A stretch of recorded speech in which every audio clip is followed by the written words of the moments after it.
Guys, how we doing? Welcome to the channel. This is Courtney with Good Works Tractors. Today we're going to talk about the top 10 snow removal mistakes for tractor owners. It's that time of year. The snow pushers are flying off the shelves just as quick as we get them in. Snow hasn't fallen yet, unusually here in Michigan. We are in nearly mid-December. I'm going to call it mid-December, why not? But the snow, rest assured, will be on its way. So pay attention, we won't keep you long. These could save you some time, they could save you some money, and they could save you a heck of a lot of frustration. After you're done watching this video, consider giving me a thumbs up, a thumbs down, and also hit that subscribe button. That would really help me out. If you see something you like here, read through that description right underneath the video. There'll be a lot of links down there where you can buy cool stuff for your tractor. If you've been wondering what these big old hunks of steel are right here, these are called snow pushers. These go right on the end of your loader in place of your bucket. Very easy to take on and off. There's no other hydraulics required. There's no electric required. You just simply put it on and away you go. The reason these things are so popular is for the fact that they are good for small snowfalls, deep snowfalls, the light fluffy stuff, the heavy wet stuff, and everything in between. I've done all sorts of videos on these HLA snow pushers in particular and why they kind of stand above and beyond all the others that are on the market, so check those videos out. We can get these in all sorts of different colors and sizes and combinations to fit your machine, whether it's a John Deere quick attach, a skid steer quick attach, or even a custom mount. So visit goodworkstractors.com to get more information and to place your order. Damage to your plowing surface can be a real bummer and a very expensive repair. I just had my parking lot out here resurfaced just earlier this year. It looks fantastic and I want to keep it that way. I get requests all the time. I just got new concrete. I just had my driveway redone. We've had gravel for years. We finally got asphalt. What we're staring at right here are going to be a couple of good options that are going to protect your driveway. You have UHMW, poly for the easy way to talk about it, or rubber right here. Either one of these materials here are going to be very protective of a paved or concrete surface. They're going to plow very well also. They're going to be very quiet and very durable as well. These kinds of materials can generally be flipped over so you can get double the usable life out of them also. I've done comparisons on edges including the poly, the rubber, and even the steel edge so you can see the pros and cons of each. Check out that video if you haven't done so already. If I was going to sum up anything about this poly material right here, the easy way to say it is that it protects like rubber but it cuts like steel. So if you have that brand new driveway, that brand new surface, and you want to keep it looking good for years to come, avoid steel at all costs. That is a quick way to cause damage to your drive. Get yourself either this UHMW or the rubber. Now, I don't know if this one bothers anybody else out there, but it sure drives me nuts, and I do it every year, at least in the beginning of the year. And then what do? I find myself out there with a shovel in hand, just picking away at it until it's all gone. Now, what am I talking about? You drive over the snow before you remove it, before you clear it out, before you plow it out. It just drives me nuts because you'll have a perfectly clean driveway, perfectly clean parking lot, except for that 2-track where you drove in or out, whatever it might be.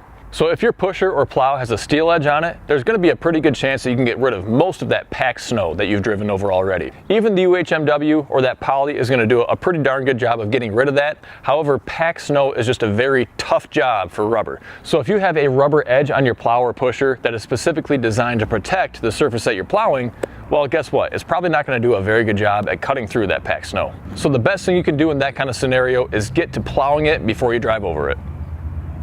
A very painful lesson that you can learn is on a plow that can be used both in the summertime and the wintertime. Right here we have a John Deere quick attach plow for the front of either, it could be a garden tractor, it could be a 1025R, it doesn't matter. They go on all those kinds of machines right there. But pay close attention to this pin that goes right through here. Generally in the summertime, because of the weight of the dirt that you're pushing, you want to lock this pin. Otherwise, you're going to find these trip springs constantly in that release position there.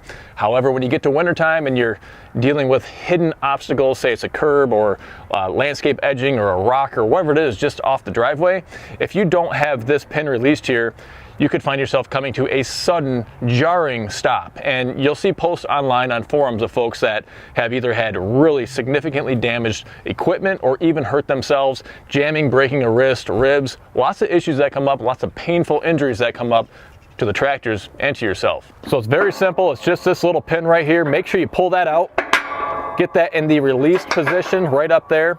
And then you'll notice here, I can actually pull that all the way back. That's going to be the trip action there. So if you hit an edge in the wintertime on a hidden obstacle, whatever it is, it's going to give. It's just going to rock forward and then try to slip over it and come back into position. Versus if it's locked up front, it's just going to come to a jarring stop and hurt everything else that's behind it. Now, certain pieces of snow removal equipment are going to require extra parts just to keep on hand. They're usable parts. They're sacrificial parts. Something like a snowblower right here is going to have shear bolts or shear pins, you might hear them called, similar to what a brush hog or some other PTO driven piece of equipment would have on the back of your tractor. You're going to have a couple on this type of snowblower right here, one on either end. It's important to know that you have those on hand ahead of time. Now, some folks will go their entire life without ever having to replace a shear bolt. Others are going to have to replace them on a constant basis. But I want to show you a hidden spot on these John Deere snowblowers that might already have a handful of shear bolts, spare shear bolts for you didn't even know about. So take a look right here along the edge of the snowblower on the backside near the chute. You may even just have a handful of holes right here without any shear bolts in them.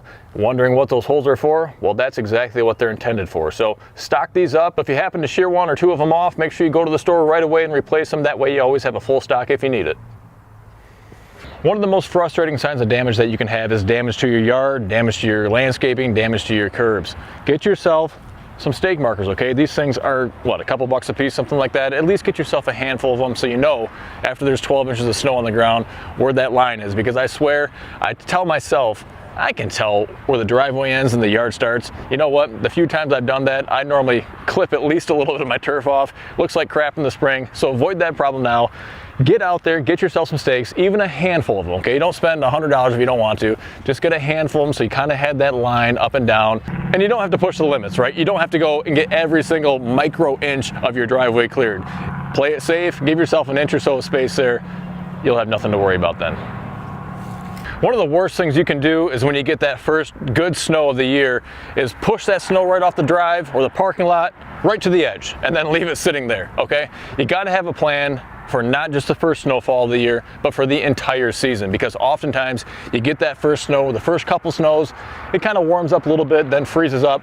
You'll never be able to move that pile of snow that you have right along the edge of your plowing area. So push it deep. Push it somewhere way back, way further than you think you're going to need to do to give yourself room to pile it up, to stack it up as snow continues to accumulate, because sometimes it all melts away halfway through the winter. Other times it just keeps on coming. You run out of room to put it. So plan ahead, get that plan in place. Every year I feel like out of my shop in particular, I got to figure out a different game plan of what to do with the snow. This year, there's absolutely nowhere to put the snow down back behind the shop. We got to bring it all up front and push it somewhere around up here. We're going to have to get a little bit creative this year. One of the big mistakes that I try to kind of guide folks to, especially new tractor owners, is going to be avoiding the lack of traction.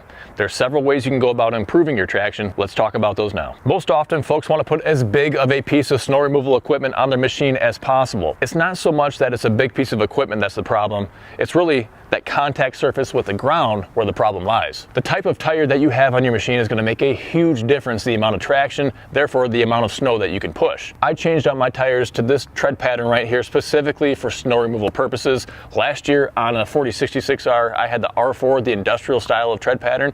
It did terrible. It just did awful, okay? And I'm not alone in that. I've done videos all about different tire tread patterns.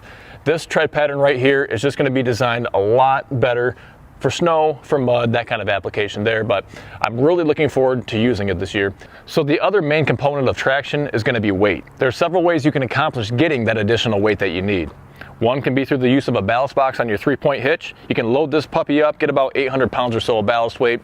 Even in my tires right here, I've got about 1,200 pounds of liquid ballast just hiding right in plain sight. You can also add on wheel weights if you want to as well. But if your machine is just too light and you're just sitting there spinning on top of the surface with a big load of snow in front, it's not going to do you any good. So get enough weight to plant you and help push you along. And of course, in extreme situations, you may even need to add on tire chains or tire studs. Another big snow removal mistake for us tractor owners is our machine won't start. Isn't that fun? It happens at the most opportune time. No, it never does. What are those things you can do to prevent that from happening to you? There's several reasons in the wintertime when it's really cold outside why your tractor might not start. Your fuel system is critical and diesel will freeze or gel, okay? Technically it's gelling. How do you avoid that from happening? Well, typically you're going to want to add something like a anti-gel treatment, all right? What this is going to do is lower the temperature that it will freeze at. So it's going to lower that freeze point, meaning that you're going to be able to use it in colder temperatures before having an issue. This is something where you can basically buy a can of this. It'll last you all winter long. You can see the mixing ratios on there. You're really not putting a whole lot in there. So the guys over at Lube Shuttle, parent company AirTech right here, sent over this Frost Line -40. This is another German engineered product right here. So I'm going to be trying this out this year. going to be adding it into my tractors. I'm going to have a couple machines sitting outside all winter long. I'm looking forward to that. You'll see though, it says you can lower the gelling temperature 18, 25, 30 degrees just based on these mixing ratios right here. So basically the more of this product that you put into your diesel system, the lower the temperature that's outside you'll be able to operate in. The good thing about this product is you get 5% off with code GWT. Order manufacturer direct at the link below. Now, depending on if you're storing your tractor indoors or outdoors in a heated or unheated environment, you may need to get something like this right here, an engine block heater. You're just gonna see a plug like this on the side of your engine compartment right here, maybe even for the transmission as well. Just plug it in, give yourself a half hour, an hour before you're gonna go out there and plow, you'll be all set. These are something that can typically be added on by the dealer for maybe a few $100. Another common problem as soon as the temperatures start to drop are gonna be with batteries, all right? So as soon as it gets really cold outside, you could definitely have an issue with your battery. One way to prevent that, of course, replace the battery, or something else you could do is put on a battery tender or a trickle charger to make sure, especially if you're using it infrequently, that you're good to go. You don't have any issues when it's time to push that snow.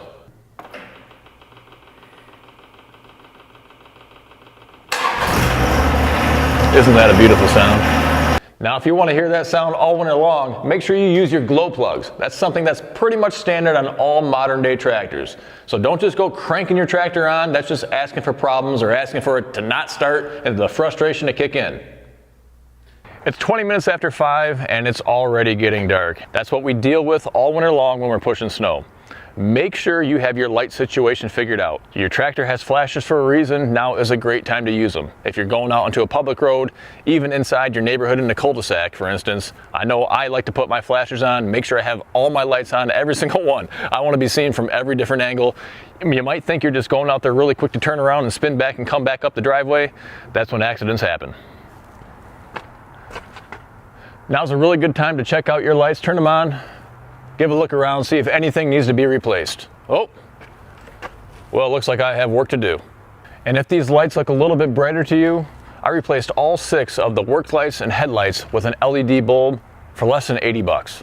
Switching out those halogens to these LEDs has been one of the first things I've done on every tractor I've owned. It's super easy to do. I really love the clarity of these lights, and it just allows me to see so much better when I'm working at night. Now, of course, the worst or possibly the best mistake that you can make is the dreaded, you buy a new piece of snow removal equipment and it doesn't snow curse. But that's okay. We don't buy this kind of snow removal product just for one season. It's meant to last us for years and years to come. So if we can pay to keep the snow away for just 1 year, I know most of us won't be complaining. Well, hopefully you found that fun and informative and will help you avoid making those mistakes this winter.